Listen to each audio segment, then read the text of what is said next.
podcast where we talk to smart people, but not necessarily done by smart people? That is an awesome question. This one goes down probably on one of my top 5. Hey, I like nutrition. I like to eat food. This is the coolest thing ever. We're going to do this forever. I wish I paid more attention in that class. You know, I'm going to be honest, I don't understand that. As a man, I don't get it. Welcome to smartpeoplepodcast.com. Hey, everybody, welcome. This is Smart People Podcast. I'm one of your hosts, Chris Stemp. And I'm John Rojas. And you know we are bringing you some good information. Today, we're going to talk about how to be your best. How to be your best you. Be the best around. Sometimes John breaks out into spontaneous singing. We're talking to Dorie Clark. Dorie's pretty awesome. She recently wrote a book called Reinventing You. And as I say soon on in the interview, it could also be considered inventing you. I mean, it's a great book when it comes to figuring out your strengths, your weaknesses, really evaluating who you are and who you want to be. I think a lot of people, including myself, I never really defined where I want to get to. I just had some vague idea. And with her blueprint, I don't know. I think it helps. Do you know what I thought the best part of this book was? The cover? The cover is good. It looks nice. But do you know how many books that I've read that have said, you need to be the best at this, you need to be able to do that, blah, blah, blah, and they don't give you any steps to do anything. Yep. This book gives you detailed steps for every process that she mentions, and on top of that, there's worksheets in the back of the book, there's questions that you can answer. It's phenomenal. It's a good one. By the way, if you want to... Yeah, and I said I wasn't going to do this, but if you want to download it for free, you can get the audiobook through Audible, and just go to smartpeoplepodcast.com. There's an Audible icon. Click on it, and it'll allow you to download it for free.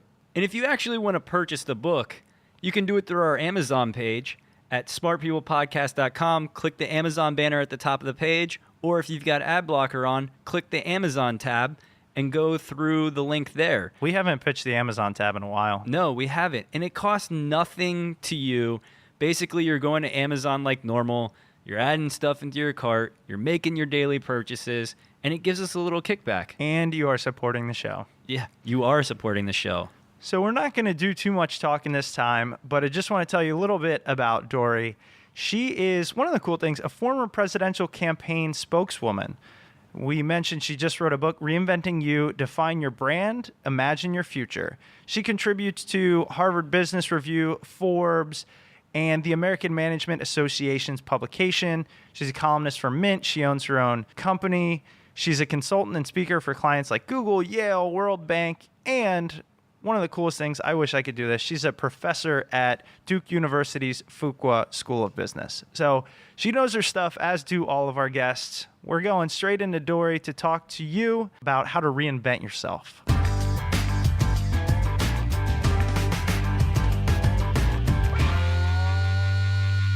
Dorie, thank you so much for being on the show. As I said a few minutes ago when we were kind of prepping, your book, Reinventing You, is fantastic. It's something that John and I truly believe in. It's the self-discovery mixed with the be who you want to be, and it's a step-by-step way of getting there. So just want to say thank you so much for writing this and coming on and talking with us about it. Thank you so much. I wanted to dive right in. There is a quote that I highlighted, circled, starred in your book, and it's, why not take the time to think about how you'd like to be seen in the world and then work strategically to accomplish that?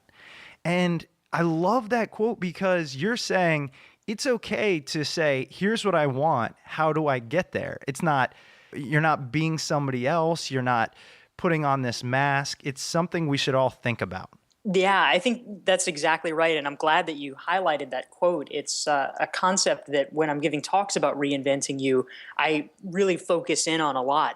Because sometimes you hear pushback from people about the concept of personal branding, that even the idea, even being perceived as somebody who thinks about these kinds of things is seen as somehow negative or narcissistic or self-involved or something like that. But honestly, I think that in our society, people have gotten more comfortable with the idea that you have to network. You can't just kind of keep your head down and just do your work. I think most people recognize, okay, you need to get out there, you need to meet people, something like that. But in a kind of an ironic way, that mentality that, oh, if you just sort of do your thing, if you just do your job, many people seem to think in the realm of personal branding that that's the way to go. If you just work, people will notice. They'll sort of pick up on what they need to. But the truth is, what I've discovered is that because we are so overloaded and so overtaxed with connections and people we know, and we have 1,000 Facebook friends, most people aren't paying that close attention to you. And so their perceptions of you may be 2 or even 3 years out of date. And so if you really want to be top of mind for the next promotion, the next opportunity, the next referral, you need to make sure that what people think about you is not just some haphazard impression from 2009, but instead is actually what you want it to be. I have to be honest, when I first got your book and I saw the subtitle on there, to define your brand, I got scared and almost turned away from it because the consulting firm that I work for, one of their biggest thing is defining your brand and what is your brand within the company. And I was so happy as I was reading through your book, what do you want your brand in life to be? Not just at your job, at your company. What do you really want to be? What do you really want to do? And it was such a breath of fresh air to see that, as opposed to the branding that I'm always battered down with at work, saying, what are you going to do for our company? How do people in the company know you? So again, thank you again for writing Reinventing You, because it made me realize that my brand needs to be broader than just within my job. Thank you for mentioning that. I really appreciate it. And it's certainly something that I was striving to get across in writing the book. I think that we all know that the boundaries are blurring more and more these days between our work life and our professional life. I mean, we're all checking our iPhones at 10 o'clock at night and doing work on the weekends. And I think, fortunately, I mean, the upside, the corollary is that more and more of us are able, if we need to go do something or go to a kid's sports game or something like that during the day.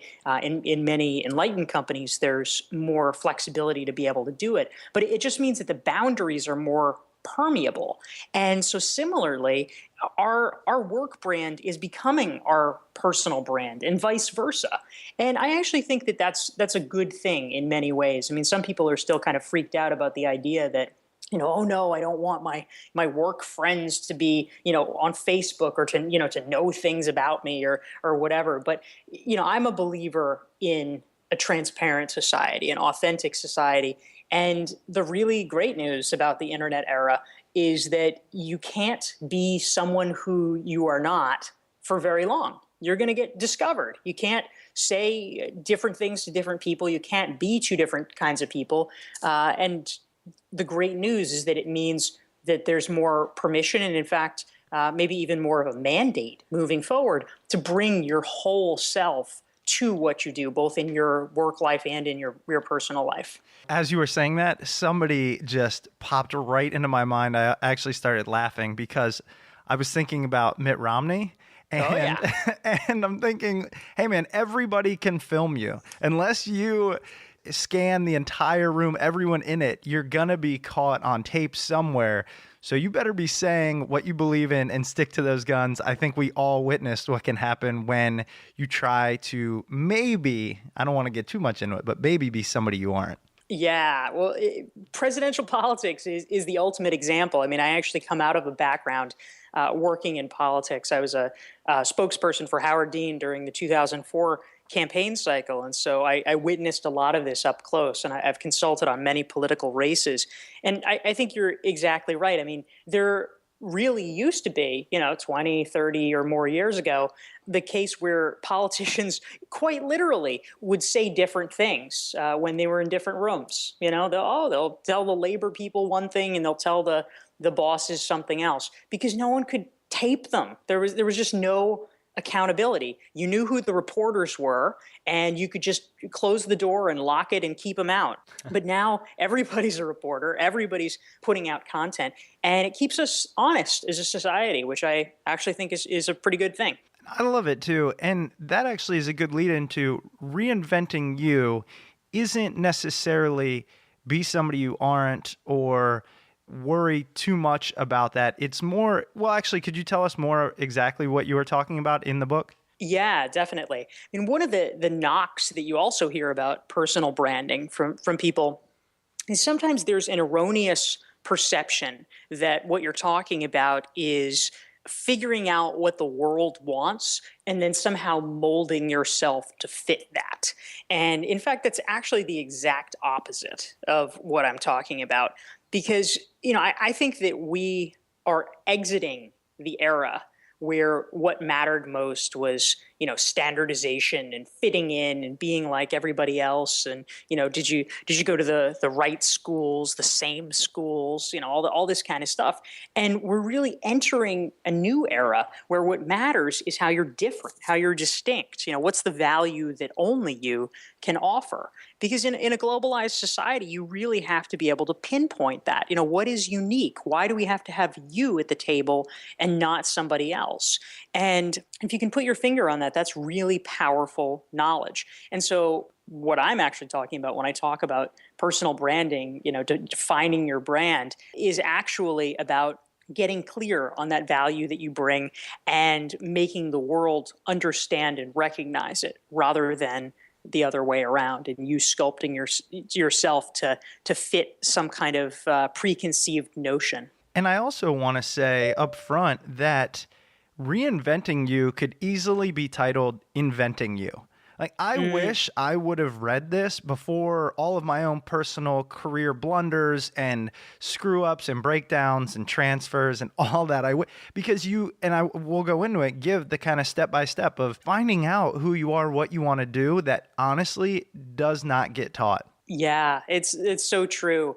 I think that a lot of us blunder through the early years of our careers. I mean, I know that I did. Part of what animated my desire for writing Reinventing You was the fact that I had to reinvent myself a lot in the early part of my career. I started out as a journalist, and I really loved doing that, and I probably would have continued down the path of being a professional journalist. But a year into my career, I got laid off, and I didn't know it at the time, but it was at the start of the sort of massive internet-induced decline of the American newspaper industry. And before long, I realized I was not going to get another newspaper job, and I had to come up with something else. And so I feel fortunate that in the intervening years, I've gotten to do a lot of awesome things. I mean, I was a presidential campaign spokesperson, as I mentioned earlier. I made a documentary film. I was a nonprofit executive director. For the past 7 years, I've had my own marketing strategy consultancy. But ultimately, for each of those things, I had to kind of fumble my way into it and really work to reinvent myself. And so I was hoping in writing the book and in interviewing the dozens of executives that I talked to for it, to try to come up with a little bit of a roadmap for people so that they could have an easier and better and more orderly strategy to follow in doing their own reinvention. I was 16 pages into this book when you started talking about sitting down with your friends, family, and kind of weak ties to have focus groups and ask them these questions and kind of give them surveys and just sit back and listen. Who or where did you come up with that idea, or who gave you that idea? I mean, that was, for me, that was very powerful stuff where I sat there, I was like, wow, that seems like such a logical thing to do, and I've never thought about it. But going to people and asking them how they perceive you definitely helps you figure out what you are, who you are, that type of thing. Where did you come up with that, or where did you research that? Well, the idea really came from the fact that for a lot of executive coaches, when they're retained by a company to work with an executive, the first thing that they'll do usually is a 360 evaluation, and they call it 360, of course, a circle, because they're talking to all the people in a circle around you, your boss, your peers, your subordinates, maybe people outside the company that deal with you, to try to get a really thorough impression of who you are. And so I was asking myself, well, most people, this is a book targeted at individual professionals, and most people aren't so fortunate as to have a company willing to pay for an executive coach for them. I mean, it's great if you do, but most of us don't have that luxury. And so the question that I ask myself is, how can you still get those insights even if you don't have a company shelling out tens of thousands of dollars for them. And so that was where I came up with the idea of suggesting to people that, hey, you can ask these questions yourself. You can do this on your own. As John mentioned, the focus group is one aspect. I was hoping you could tell us a little bit more how, for somebody who's listening, how do they get clear on their brand? Absolutely. One of the best ways that you can begin to get clear on your brand is actually through what I call the war story method. I'll talk a little bit more about that. I mean, having worked in politics, I know that, when you're coming up with the brand for a candidate, oftentimes, you've got a whole table full of advisors and you're looking at poll numbers and you're, trying to come up with, what are the issues the public cares about? And, what are the nouns that are most impressive? Oh, you're the candidate of integrity or the candidate of fairness or whatever. And, really it's just kind of glomming onto something and trying to make it fit. But when you're an individual and you're trying to come up with something, that's really not the best way to do it. And so I had an experience earlier this year which really sort of shaped my understanding of how people can begin to start thinking about their brand. There was a gentleman who reached out to me who's a highly placed senior executive at a consulting firm, and he had just turned 50. And he was really starting to sort of think about his legacy. He wanted to write, he wanted to teach. And so he reached out to me to begin to talk about some of these things. And he said, Dorie, there's just one problem. I'm not really sure what I want to say. And of course, here's somebody who had a million things he could have said. He was very knowledgeable about the industries that he had consulted in, very knowledgeable about international affairs and globalization. But, he just wasn't sure with all of the places that he was, what was his passion? What did he really want to focus on? And so what I suggested to him and what I will suggest to many people is, just start small. Take a Saturday, go to a coffee shop and try to write down some of the stories that you have that have particular resonance for you. If there's stories that you return to a lot that you think about or cite, maybe it was the time that you really learned what teamwork was, or the time when you failed, but you were able to move past it, or whatever, these sort of archetypal moments.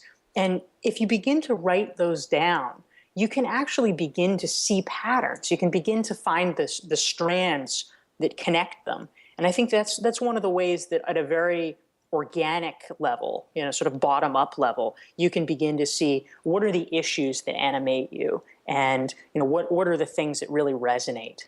And that's just one of the reasons why I loved your book. And I'm so glad to talk to you is you give concrete examples like that people can just go out and do tomorrow, today. And so I really love that stuff. Another thing you talk about is, I was hoping you could explain more the idea of taking a break. If you're going through a transition, why should we take a break? Yes.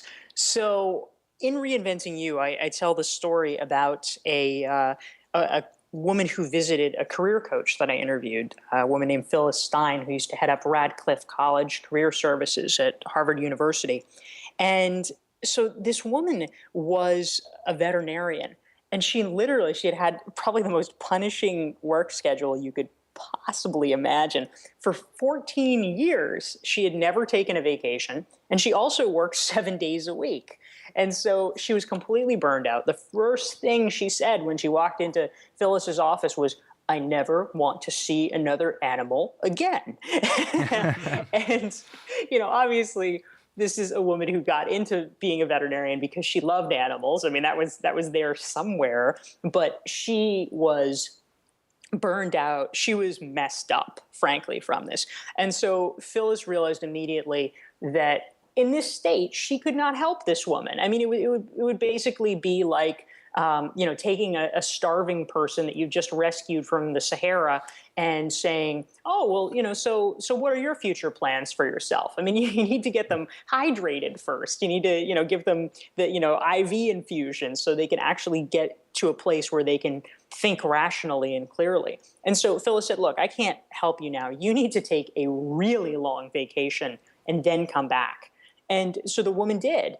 And 9 months later, she returned, and she actually was able to come up with a really creative solution for herself. She wanted to travel, and so she developed a career, which she was able to then execute, of being an international public health veterinarian, which is fantastic.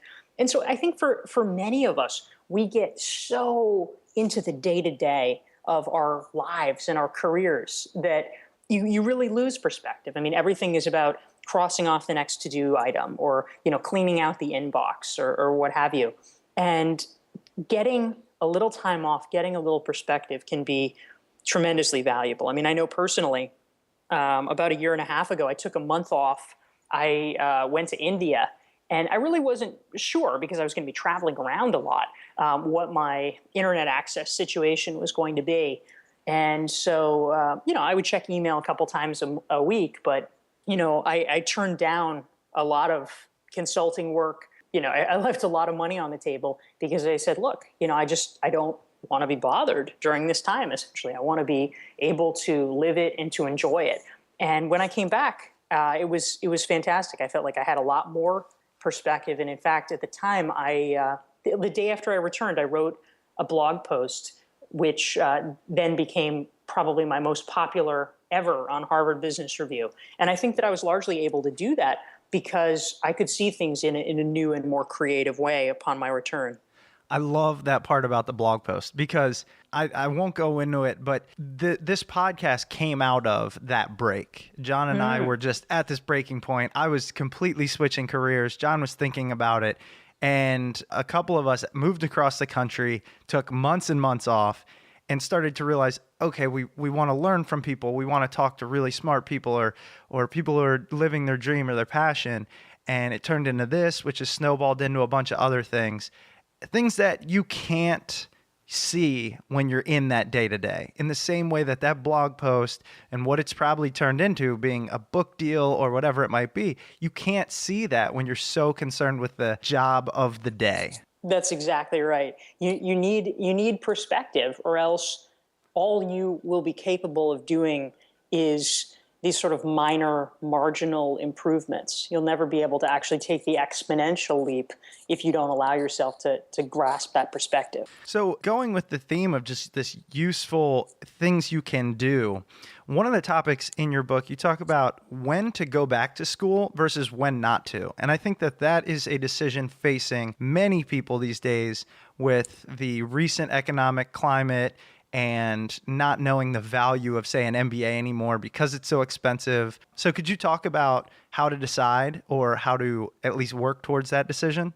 Absolutely. Yeah, graduate school, I think that the dialogue has really changed over the past few years as people are beginning to realize that, contrary to maybe what our parents told us, more education is not always better. And, I should put the asterisk on it. I mean, I think more education is always better, but more formal education. I think that for many people, if they're feeling like they're in a rut or they don't know what to do, school is an easy fallback. It's something that sounds good. It makes sense. It sounds like a smart decision, a smart investment.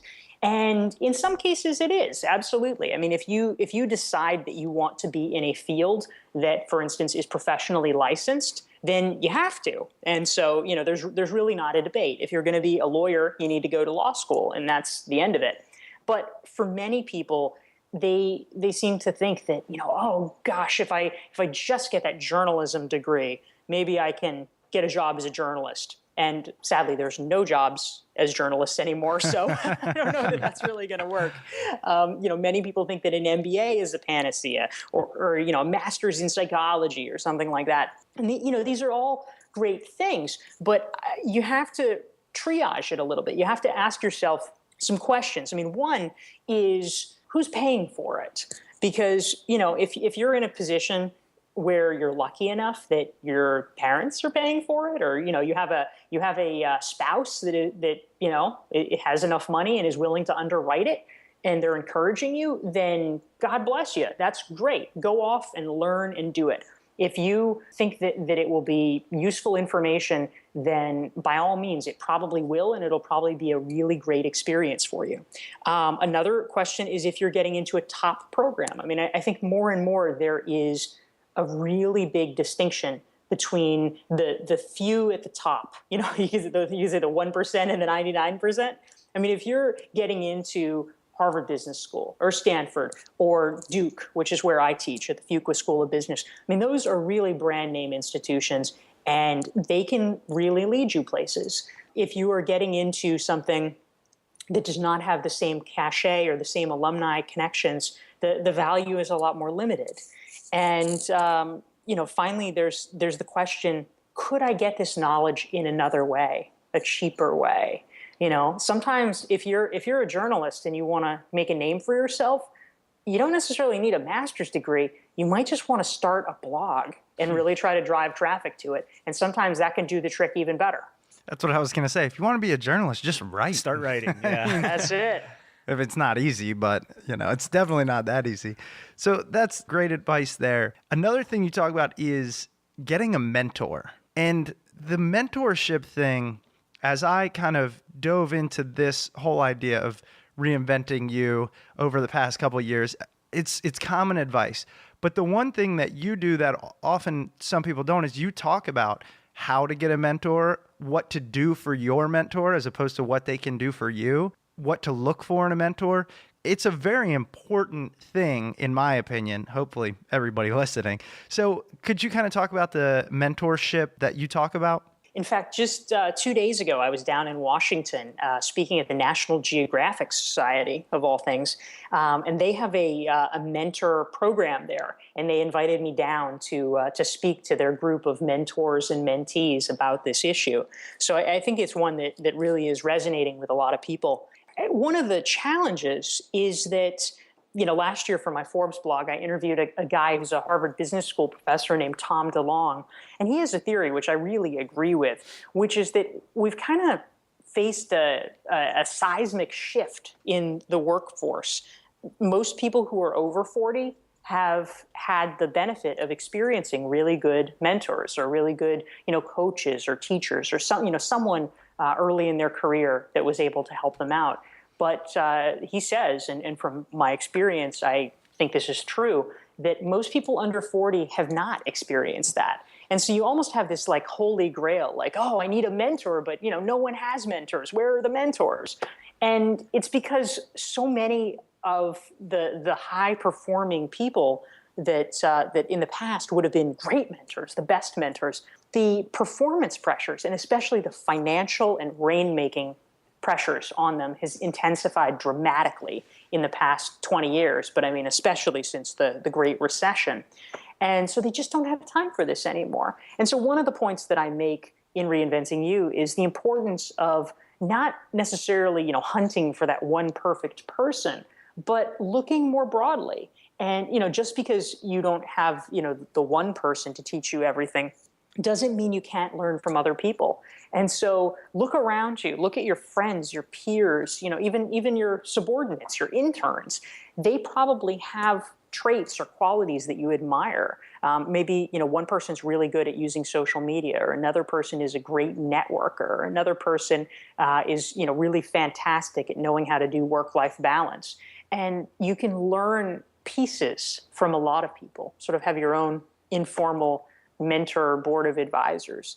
But I think a point that you raised, which is really important, is that many people, I think the way that it gets kind of handed down and distorted in the popular imagination is that, a mentor is this person who magnanimously does all kinds of things for you and you just receive. You're like the lucky one. But in order to have a mentor of any kind, whether they're peer mentors or especially someone who is older and prominent and busy, you need to earn it. You need to find ways to make sure that you're giving back. And it may not immediately be obvious, especially if they're a lot more powerful than you, how you can do it. You don't necessarily have money or jobs or whatever to give the person, but you need to find the way. That is the secret. If you can crack the code and find a way to add value and to give back, even if it's just as simple as promoting them on social media or commenting on their blog posts or listening when they have a problem or offering new perspective or fixing their iPhone when they can't figure it out. Any of those things can make you valuable and can make them want to help you. If fixing an iPhone will help get a mentor, John, you should I literally should have 20. thousands of mentors. Yeah. It's pretty funny. Should be full of mentors. And then the last specific thing, I mean, I could go on all day, but I know we have a time limit. But the last specific thing out of your book that I was hoping you could tell our listeners about is building your narrative, because everyone is concerned with the story. We interviewed somebody actually last night, and they were talking about marketing products and how to build your story through social media. How do you build the story of you as opposed to the story of your company or your product? Yeah, that's a really important question. I think that, when we're talking about our own brand, I actually wrote a piece for a Huffington Post blog a couple of years ago about the question of your personal brand and why your personal brand should ideally not be the same thing as your company brand. You need to. The way that I look at it, I mean, ultimately, let's say you're an employee at a large company. It's a little different if you're self-employed. But if you're an employee at a company, you want to make sure that your brand does not contradict your company's brand, because if it does, then it may cause problems. And they may begin to say, well, wait a minute, why are you here if we are the safe, stable company and you're writing posts about Satan worship or something like that? So, you don't want it to be wildly different, but you want to make sure that you are known and recognized for your own unique talents. And so something that I suggest is to really, even if you are, sort of embedded in a corporate environment, think about it like a Venn diagram, hearkening back to junior high, the place where the circles overlap. What are the places where your brand coincides with what your company's brand is? And in certain ways and in certain channels, you can be emphasizing those things. I mean, in fact, in some cases, your corporate brand can actually give you a lift if you're associated with it. I mean, I always think of Guy Kawasaki, who, literally 30 years later, one of the things that is almost always mentioned first about him and, that he cites with pride in his bio is that he was an evangelist for Apple, in the early 1980s. But that's something that was, such a cool job and had such a sort of definitive brand associated with it of, being modern and hip and different and cool, that's carried with him. And so, there's pieces there. And, then the question is how you can make sure that you are known and recognized as part of your company's brand, but also more than that. And that's why I really encourage people to, as they're thinking through how to manifest their brand and live it in the world, to operate on two tracks. There's the social media track where you're creating content, you're writing things, you're basically putting out a beacon and getting known for certain things and in certain ways. And then there's also the real world track. What groups are you participating in? What groups are you founding or leading? Those are the things that you get known for. And, what is the company that you keep? And if you can be going on both of those fronts simultaneously, you can develop a very strong and individuated personal brand pretty fast. I'm going to ask this question, and I know there might not be an answer, but while I have you on the phone, I need to ask it. I look at this and I think about rebranding myself and defining who I am and then moving forward and doing that. But the one thing that always holds myself back is money and being able to afford to live. How do you know when the right time to make that leap? Or what's a good way to figure that out? I mean, is that even an answerable question? Is it something that you just know and everything comes together right? Or do you just need to do it and hope, hey, this is what I'm doing now? Yeah. One of the themes that I try to drive home in Reinventing You is the fact that reinvention, in some ways and for some people can be a scary term or, a scary thought, because it might connote this sort of wholesale change of jumping into something new. And I really advise against that. I'm a fairly cautious person by nature. And I would never advise somebody, if they don't have any savings to, just quit their job and go and, oh, it'll work out.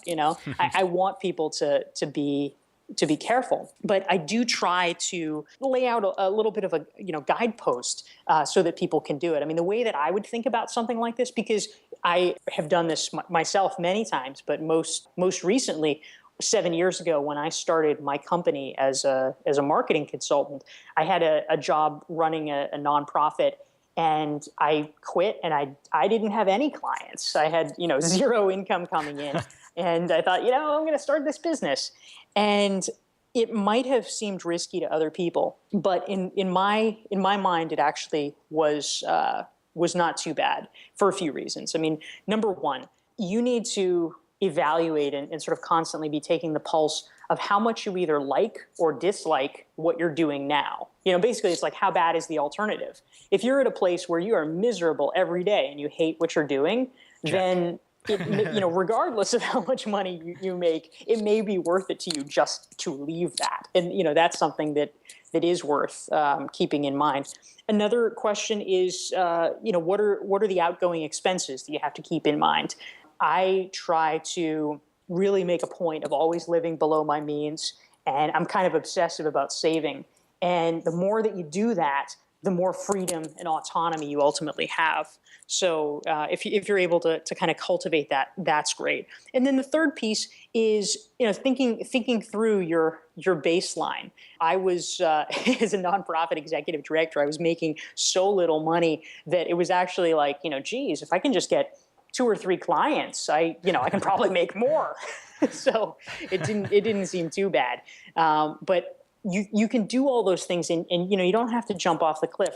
There are ways, including volunteering, job shadowing, taking a board membership, things like that, where you can build connections and gain experience on the side while you're doing your day job.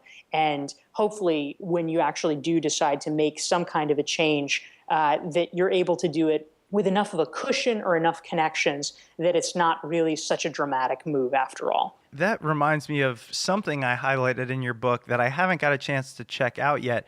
But you mentioned a company called Vocation Vacations. Yes. What is that? Sounded cool.